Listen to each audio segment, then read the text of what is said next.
It's a beautiful sunny day here in Oregon, and I decided to take myself a seat after I went and checked the mail.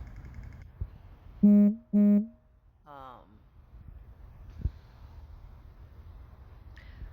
if you haven't already watched what took place with Zelensky and the tyrant in office today, watch it and know that it's probably going to piss you the hell off. I just seen a bee. That's an early sign of spring, y'all. That's one reason why I'm sitting here, so I can absorb this beautiful sun. But yeah, there's a bee. It looks like it's a bumblebee. It's not even March yet. It looks like the Ides are coming in quickly, though. I love this time of year. It's one of my favorite times. But anyway, that's why I said I decided to sit here, because I watched that and it infuriated me. I don't know if there are very many people that actually really give a shit about anything other than themselves anymore. But to those of you out there who do, sitting in the sun with a beautiful blue sky over your head and participating in the economic blackout that we're doing today, maybe you should take a moment to sit down at a picnic table and let yourself bask in some sun rays a little bit, rather than sitting inside furious and raging over things that are worth being furious and raging at. But sometimes it takes a moment of reflection for us to sit down and just let it all sit in to really find a way to navigate through those things. So I'm sitting here in the courtyard and I'm doing that, and I just want to say, when I was a little girl, the Cold War took place, right? I was born in 1984, so to give you some clue, I'm 40 years old, almost 41 years old. I'll be 41 on my next birthday, which is in a few months.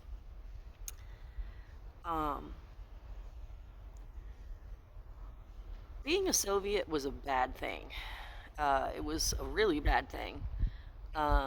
People used to make jokes about, you better be careful if you ever go to Russia because you might find yourself in the gulag, saying that. And it was kind of a joke, like I said, but yet a lot of those jokes were born from sincerity. And the things that happened in Soviet Russia and what is still happening, even with highlighting what Zelensky said today during that meeting, this was a man that traveled out of his country that is war-torn and had himself ridiculed and bullied over what he was wearing, and demanded to give respect, while the person that's supposed to be the face of this country, quote unquote,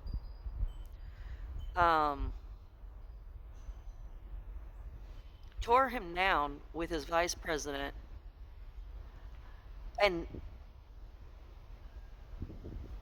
all of this while knowing that this man has been trying to do everything he can to find a peace deal, knowing that the weight of the possibility of something as serious as WW3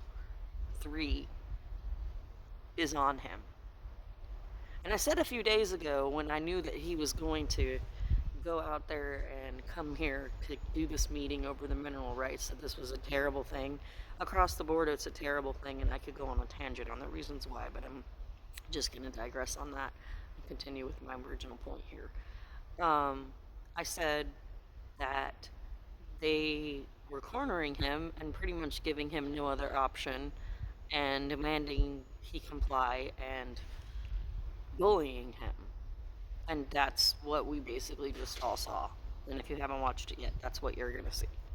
Of course, watch it for yourself and decide what you think, but I mean, it speaks for itself. That's the point here. The point is, it speaks for itself. We're in dire straits.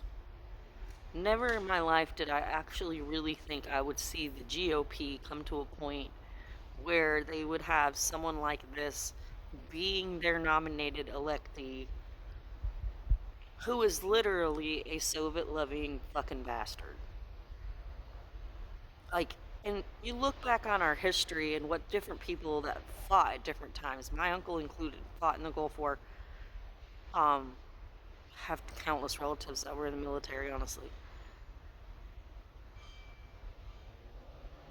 that were trying to relieve people of horrible experiences with democracy and freedom being obliterated and putting people in workforce labor camps, and these kinds of things happened under the influence of the person that chose to unlawfully penetrate and annex Ukraine.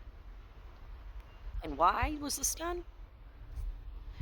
Well, it certainly wasn't their fault. They're not to blame for them being aggressed on. They did nothing aggressive. They wanted to be a free, liberated country of their own, an independent country with people that have their own government that they wanted to have Zelensky lead, that they elected to lead. And the reality is, this comes down to those mineral rights. This comes down to war pigs.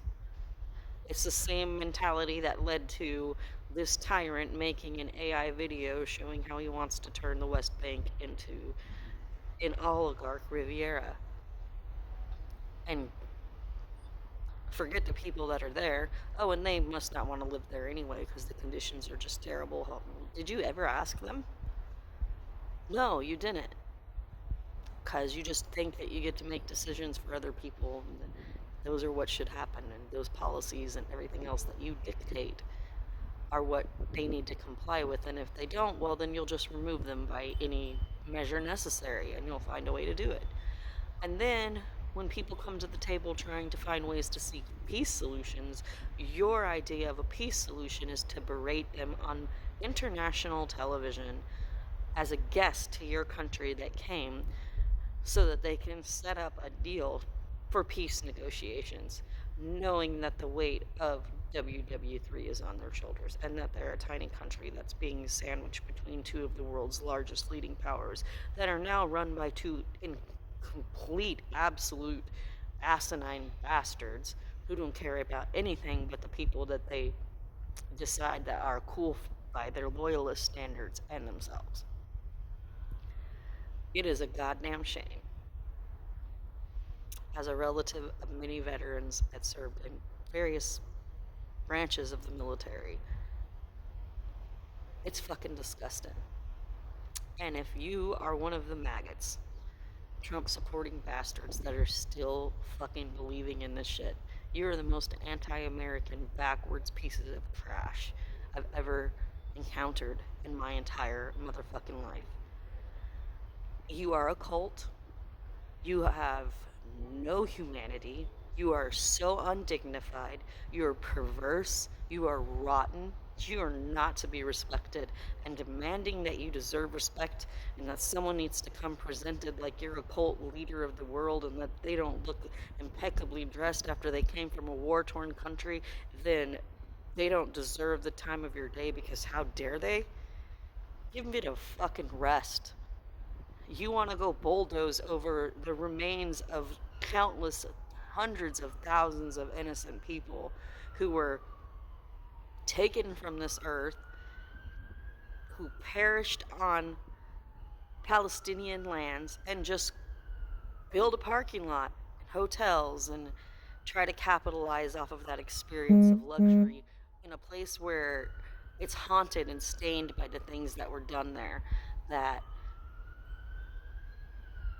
apparently none of you seem to have any shame or remorse over, because that's the kind of people you are. And there goes the sirens. Funny that, huh? Try to enjoy a moment of peace in America. Try to find a spot where you can find silence and just sit and reflect under a blue sky and soak up some sunshine, and I promise you, it will be disrupted by some of this bullshit.